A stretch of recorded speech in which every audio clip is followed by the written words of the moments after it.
In this video, we will be going over how to add a child to multiple households.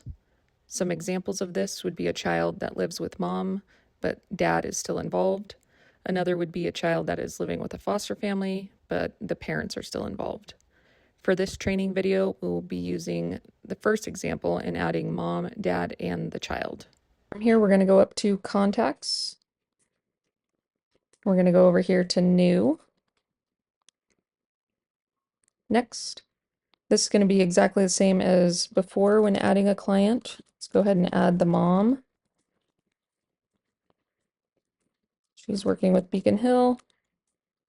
We're going to leave this blank just like before, so that'll create the Wheeler household. We'll go down here and just put in all the information we want. Let's go ahead and add an address so that we know that mom and dad are currently living apart. It's showing up Nevada because that's where I'm filming this right now. Let's go ahead and click that. Date of birth. English speaker, white. And then instead of going to save, we're going to hit save in new. Here we're going to go ahead and add the dad the same exact way. We're going to put Beacon Hill, leave this blank. And we're going to add a different address for Jason because they're not living together. Male, English.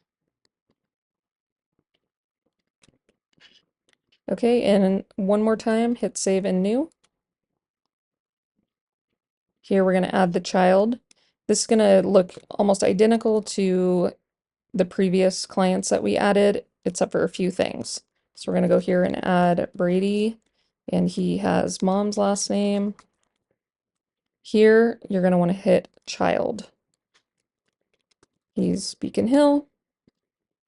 And then this is really important here. We need to add Brady to either the mom's household or the dad's household. And since we said he lives with mom, let's go up here and search Wheeler. So we're going to click on that and then just fill out everything we know. We're going to go ahead and leave the address blank here, except the zip code. We're going to add his date of birth. And then same thing as before.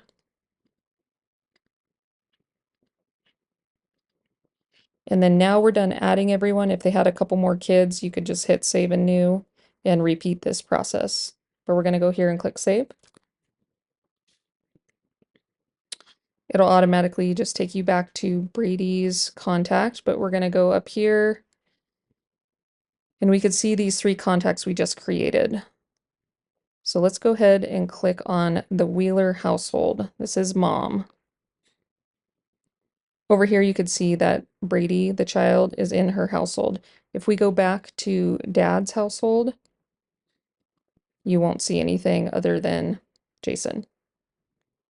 So back to mom's household, Christine Wheeler.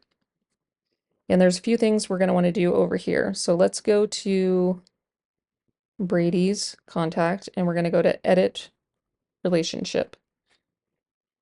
And here we want to identify who Brady is to Christine in the Wheeler household, and he's the child. So we're going to click that and drag that over and hit save.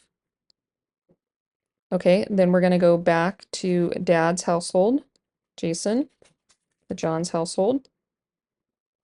And over here in the same spot, we're going to go to add relationship. So let's click on this, and we are looking down here for Brady. There he is. And we're saying Brady is the child in dad's household, Jason Johns. We're going to go click save. There we go. And under relationship, we're going to go click edit for dad. And it's saying who is Jason in this household, and he's the father. So we're going to move that over and hit save. And then we're going to do the same thing to mom. So let's go back to the Wheeler household. Over here to her drop down, edit relationship.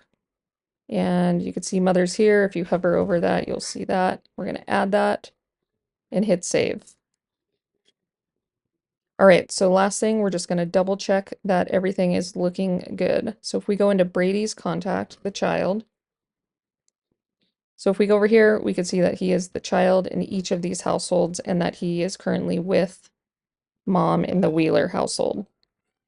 There's a little bit of work involved with this, but fairly easy once you get the hang of it. And that is how you add one child or multiple children to multiple households.